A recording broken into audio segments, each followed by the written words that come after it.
Y'all know what's going on. It's time for another episode of Doing Time with Joe. I'm your host, Joe Baker, and welcome to the show, y'all.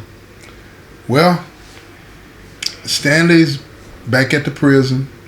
He's doing okay. He had a rough night. But he's doing okay. And he's up and he's going through the class. And he's talking to his mom every single day. Every day. They sent her home. They're going to make her comfortable. There's nothing that they can do as far as treatment right now but to make her comfortable. And she's telling Stanley she's going to hold on. She's going to fight. She wants to see him one more time. And he's believing in that. But she keeps telling him, live your life the right way. Keep living your life the right way. And the message in that I want to impart to you, all of those of you that think you're about that life. And please listen to me what I'm about to say, man.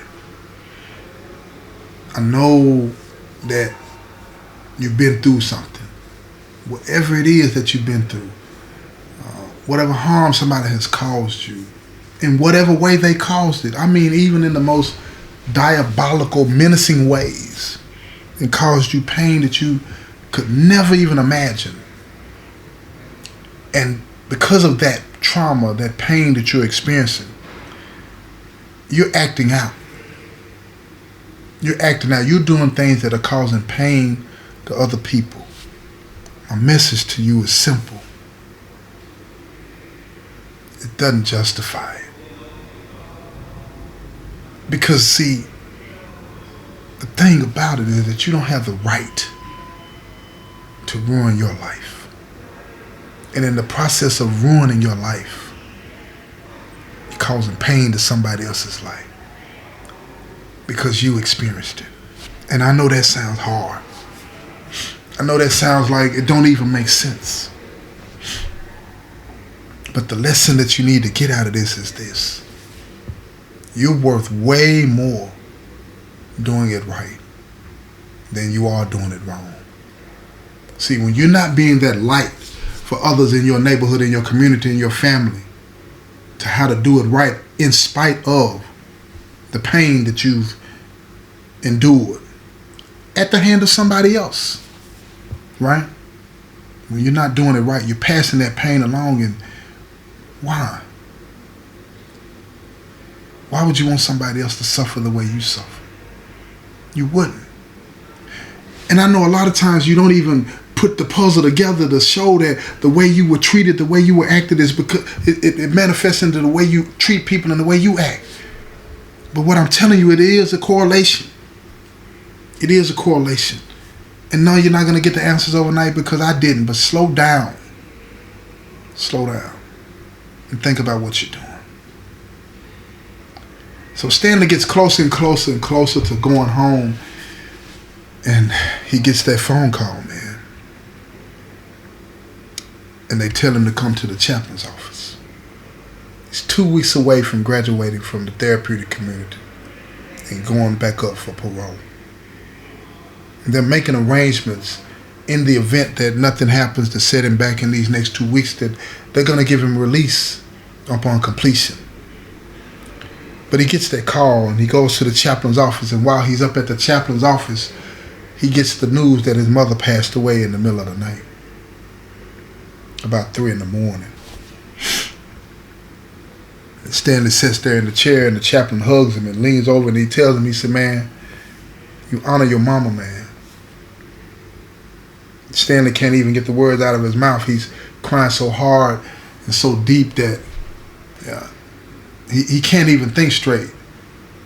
And the chaplain knows how delicate a situation like this is, how easy it is for a person to go back the other way. Because I remember when I left the chaplain's office, after being told that my dad wasn't going to make it, I went back to the cell and I got high.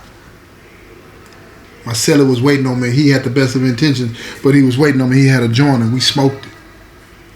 And I got high the night before I went to see my dad. Because I didn't want to feel that. And this chaplain that's talking to Stanley, he knows how delicate it is and how easy it is for a person to go back 2 steps and lose all the gains that they made. And Stanley tells him, I'm going to be okay, I'm going to be okay. Tears coming out of his eyes and snot coming out of his nose, y'all. Y'all know what I'm talking about. Ain't nothing to be ashamed of. He said, I'm going to be okay. She's better now. She's not suffering anymore. So Stanley leaves and he goes back to the unit, and the chaplain calls Nana before he gets there. The counselors, they know. And they tell the class that, get together, we need to support him. So when he walks through the door, they're all standing there. They're all waiting on him. They see him. They see him. And they all gather around him and they tell him it's going to be okay and how they love him and care about him and all of this and that. And he breaks down again. It's an amazing thing when people see you, feel your pain, and want to alleviate it some kind of way. If all they can do is just to tell you a kind word or just to let you know that they're there. So the next 2 weeks go by and he completes the class. And at graduation, they let him give the speech on how the class helped him. And he talked about the mentor, the breakthrough. He talks about all the different things that happened to him. He talks about how he's going to honor his mom when he goes home and how everything is going to be okay. How everything is going to be just fine. And that would be a beautiful ending. That would be a beautiful ending if it ended that way. Because after the graduation, it took another couple of weeks before he was processed out and he went home. And when he got there, he went to see his grandparents, his mother's parents, and they were very, very old. And he talked to them and they told him that they loved him and they would be there for him. And his mom had an insurance policy and all of this and that, and he was going to be fine in the house that they had. She had, that it was left to him. And so he had a head start. And he was trying to get it together. But he missed his mom and his dad. He had lost everything, everybody that meant something to him. And he was struggling. And one night when he was getting off work, he ran into some people that he knew back in the day. He really wasn't close to them at all. He knew them. They knew him at 60 Cal. And when they called his name, he turned and he looked. And when they said 60 Cal, something was ignited in him. That old flame of negativity was ignited in him. And he started to process in his mind everything that he had learned in the therapeutic community. And he ignored it. He was so lonely. So lonely. So he walked back towards them and he spoke to them and they were talking. And again, keep in mind, he really didn't know them like that. He had been gone a long, long time. But it was somebody that knew him then. They knew him at 60 Cal. They spoke to him and it ignited something familiar to him. Something that for that moment, in that moment, alleviated that loneliness that he was feeling. And he gravitated towards it. And all the training, all the things that he had learned, he ignored it. And they sat there and they talked about some things, and it really was nothing that was connecting to him. It was just how life had been and how penitentiary life was. They were sharing these stories about the criminal lifestyle, and before you knew it, he was telling his own stories. And see, when you let that part of you come back out, when that Pandora's box is reopened, just telling stories, you wouldn't think that that would be dangerous. You wouldn't believe that. But telling those stories opened up something in him. And it made him vulnerable. So he started to hang with these people, these individuals. And while he's hanging with these individuals, they're starting to talk about all of the different things that they were into. He's not indulgent. He's not part of the plans. He's not participating. But he's not telling them no. He's not exercising the things that he learned in therapeutic community that would keep him away from it. But see, it wasn't nobody there to remind him to do it. See, every now and then we need somebody to lift us up. We need somebody we can call in our weak moments, but he didn't have that. He didn't have that. Well, rather, let me correct that. He had it. He just decided not to do it. He had the people that he had graduated in therapeutic community that he could have called. His counselors, his therapists, they gave him the numbers. If anything were to go wrong, he could call and talk to somebody. But he didn't do that. And by him not doing that, it put him in a vulnerable situation. And it made him believe that he was alone, which he wasn't, but it made him believe that. So look, this is what happened. Check this out. His friends came by one day. Well, one of them that he knew sound friends, right? But with friends like these, you don't need enemies, y'all. They pulled up one day, one of the guys that he had been talking to and his girlfriend. And they wanted to go out and kick it and smoke some weed. He hadn't done anything like that, and he wasn't going to do it, but he was in the car with him chilling. So they said, hold on, we need to stop somewhere first. So they pull up at the weed man's house. They get out of the car. Stanley's in the car. He said, what we stopping here for? He said, now we got to go in to holler dude. He said, man, now just come and drop me off real quick, man. I'm finna go. I don't even feel right about being in the car with y'all no more. And they like, no, just hold up a second. We'll be right back. So dude went in with his girl. They went into the dope man's house, right?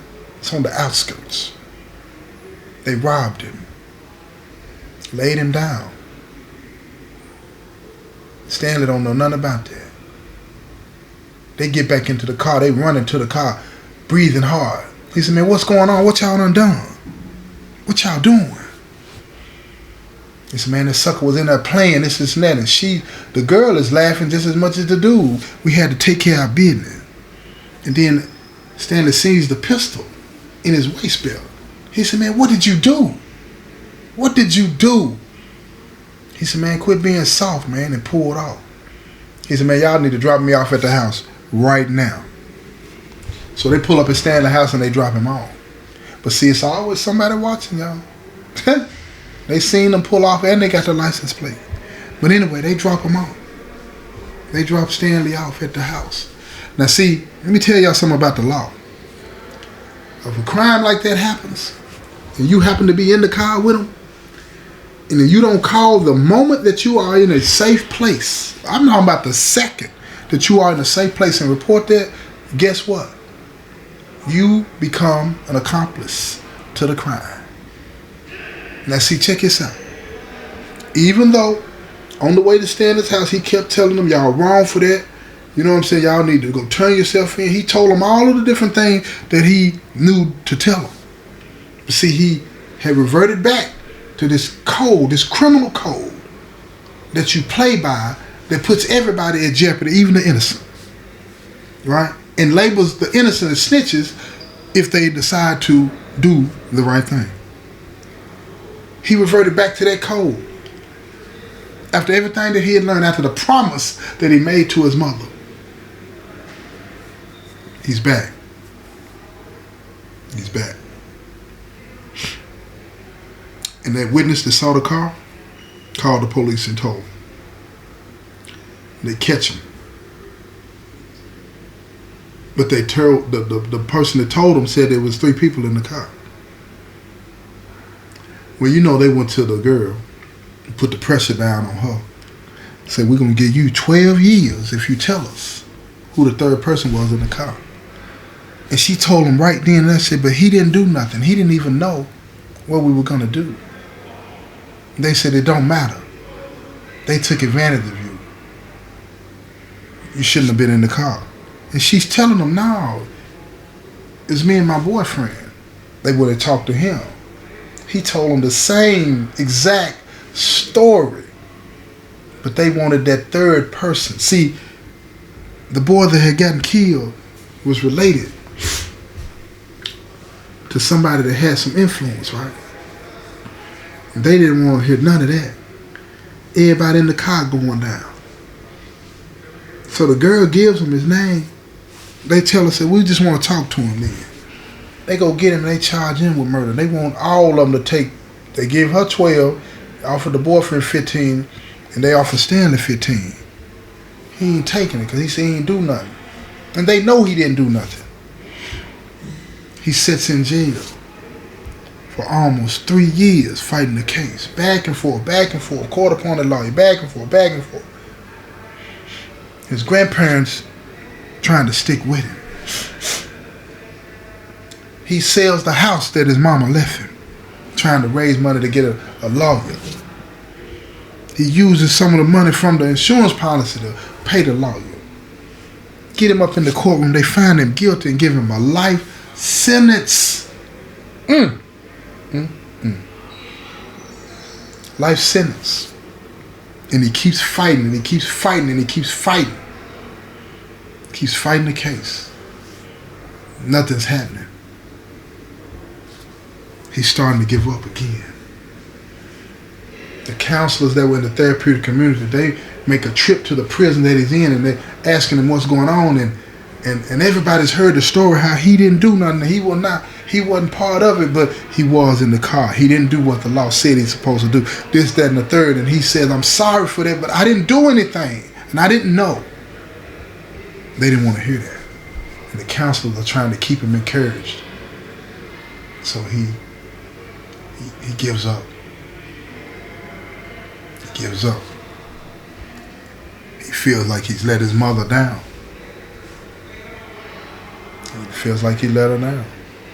And he's in the cell one night and he's hearing voices. And it's like he's losing his mind. The officer walks by and sees him in there talking to himself.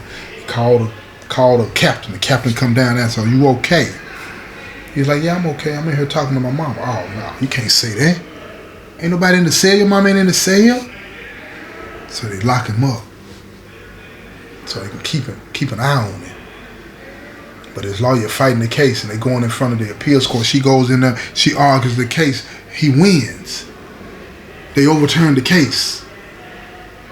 And they exclude all the evidence that was used against him to convict him.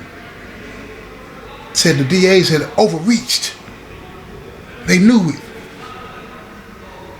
It's breaking all kind of precedent, old laws and stuff like that. They knew the man hadn't done anything. He was innocent. And if they wanted to retry him, they had to do it without the evidence that they had before. Because they had nothing.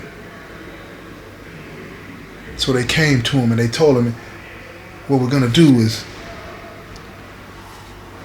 we're going to give the state 60 days to appeal this case. After that, if they don't appeal it, you go home. If they do appeal it, you can make an appeal bond and get out. He fell to his knees and started praying and thanking God. Talking to his mother, he said, I won't let you down again. After 60 days, they released him. He's free. He's free. You understand? When he's free as a bird. And he got to go, his grandparents let him come stay with them. And unfortunately, his grandfather passed away and he's taking care of his grandmother, but he's keeping his promise to his mama. He's keeping his promise to his mama. And now he goes around and he speaks as much as he can when he's not working to those kids that think that this is about something. It was her dying wish that he get it together. And he did. This has been another episode of Doing Time with Joe. I'm your host, Joe Baker. And I say peace, y'all.